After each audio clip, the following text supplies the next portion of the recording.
Parfois, quand on regarde un magnifique coucher de soleil, ou une montagne immense, ou le ciel étoilé, on arrête de penser, on est extraordinairement sensible, et à ce moment-là, on a l'impression qu'il n'y a plus de différence entre nous et ce qu'on regarde, plus de division ou de séparation. Dans ce cas, celui qui observe n'a pas l'impression d'être différent de ce qu'il observe.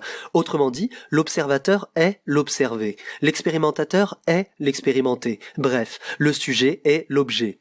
Se rendre compte que l'observateur est l'observé, ça ne veut pas dire qu'on s'identifie à ce qu'on observe. C'est assez facile de s'identifier à quelque chose, comme on le fait presque tous. Si on vous dit que l'observateur est l'observé, vous ne devez pas simplement comprendre les mots et y penser. Il faut comprendre avec votre être le plus intérieur, attentif jusqu'à ses racines. Par exemple, les peintres de la Chine ancienne, on a l'impression qu'ils se rendaient compte que l'observateur est l'observé, mais ils ne s'identifiaient pas avec ce qu'ils observaient. Avant de commencer à peindre n'importe quoi, par exemple un arbre, ils s'asseyaient devant pendant des jours, des mois, des années, peu importait le temps, jusqu'à devenir l'arbre. Ils ne s'identifiaient pas à lui, ils étaient cet arbre, totalement, et c'est seulement dans cet état qu'ils pouvaient peindre. Je vous parle d'un état dans lequel il n'y a pas d'espace entre vous et ce que vous observez, pas d'entité qui vit sa perception de la beauté de l'arbre, du mouvement de l'arbre, de l'ombre, de la profondeur d'une feuille, de la qualité de sa couleur. Si l'observateur ne se rend pas compte qu'il est l'observé, chacun de ses mouvements produit forcément des images mentales, dont il finit par être prisonnier. Au contraire, quand l'observateur est conscient d'être l'observé, il arrête complètement d'agir. Jusqu'à présent, l'observateur a toujours été actif au sujet de l'observé.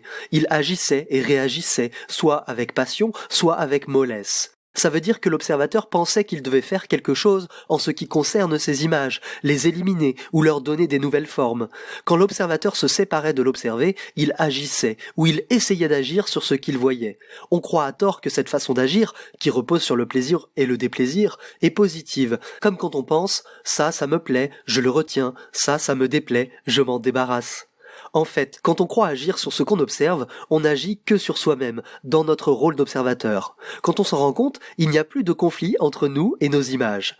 On est ce qu'on observe, on n'en est pas séparé. On sait que nos efforts se faisaient sur nous-mêmes. Du coup, le plaisir et le déplaisir n'entrent plus en jeu, et il n'y a plus de conflit. On ne peut rien faire sur quelque chose qui est soi-même. On ne peut pas se révolter contre cette chose-là, ni la fuir, ni même l'accepter.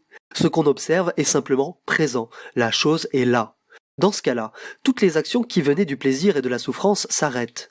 On découvre une lucidité qui est devenue très très vivante. Cette lucidité ne dépend pas de l'activité d'un centre, ni d'image. Elle est très intense, et l'esprit est cette lucidité, qui le rend extraordinairement sensitif et hautement intelligent. Il faut bien faire la différence entre l'observation extérieure et l'observation intérieure. L'observation extérieure, c'est celle qui se fait à travers les sensations, comme quand on regarde un arbre ou quand on écoute un bruit. Mais l'observation intérieure, c'est l'observation tournée vers l'intérieur, par exemple l'observation de ce qu'on entend à l'intérieur de nous.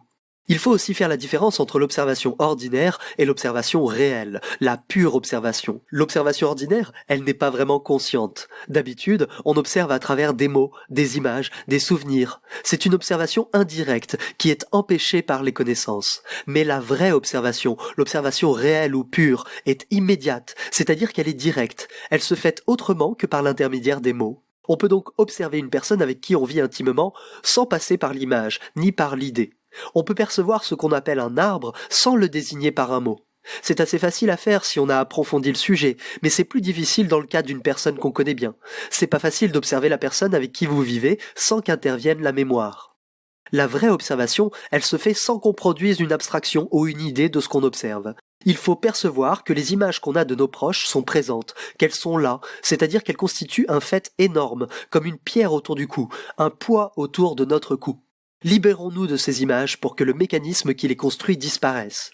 Mais l'image n'est pas différente de celui qui observe, de l'observateur qui pense « j'ai ces images » et qui se demande « comment faire pour m'en débarrasser ». L'observateur produit d'abord les images, puis il se différencie d'elles, et il se demande ensuite ce qu'il doit faire à leur sujet. C'est comme ça qu'on vit, c'est le modèle de nos actions, bref, c'est notre conditionnement. Cette façon de faire, c'est habituel pour nous, c'est pour ça qu'on l'accepte. Merci d'avoir regardé cette vidéo. J'espère qu'elle vous a plu. Si c'est le cas, n'hésitez pas à la partager et à la liker. Vous pouvez également laisser un commentaire. Je vous invite à me suivre sur Facebook et sur Twitter. Vous pouvez également me soutenir sur Tipeee. Merci à tous les tipeurs.